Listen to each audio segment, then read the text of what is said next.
Mix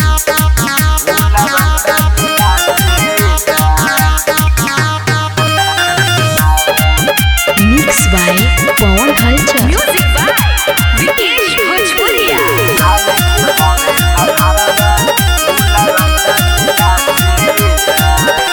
साटा पर जाला नाही ला जाला पिकअप हुमाचेला। साटा पर जाला नाही ला जाला पिकअप हुमाचेला। दोनों गावे के हवेला भराला उला बंडा में नाचेला। दोनों गावे के हवेला भराला उला बंडा में नाचेला। सुनीता रिकॉर्डिंग स्टूडियो घोड़ा सहन पकही।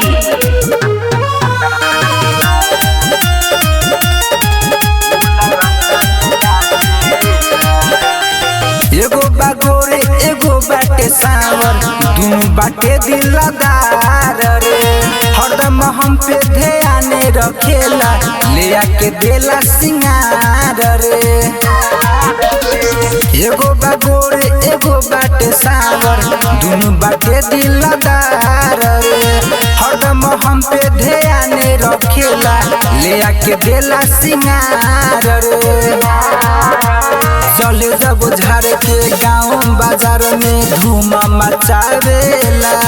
दोनों गाँव के हवेला भराला उला बंडा में नाचेला। दोनों गाँव के हवेला भराला उला बंडा में नाचेला। म्यूजिक बाय विकेश भोजपुरिया।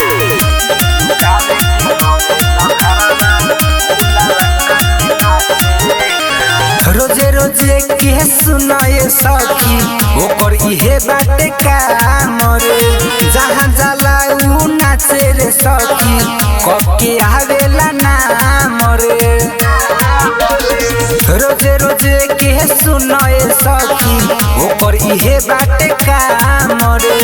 जहाँ जाला उ नाचे रे सखी कब के आवेला नाम रे। अफरोज नेपाली रवि खाली उहे जाचेला। दोनों गावे के हवेला भराला उला बंडा में नाचेला। दोनों गावे के हवेला भराला उला बंडा में नाचेला। सुनीता रिकॉर्डिंग स्टूडियो घोड़ा सहन पकही।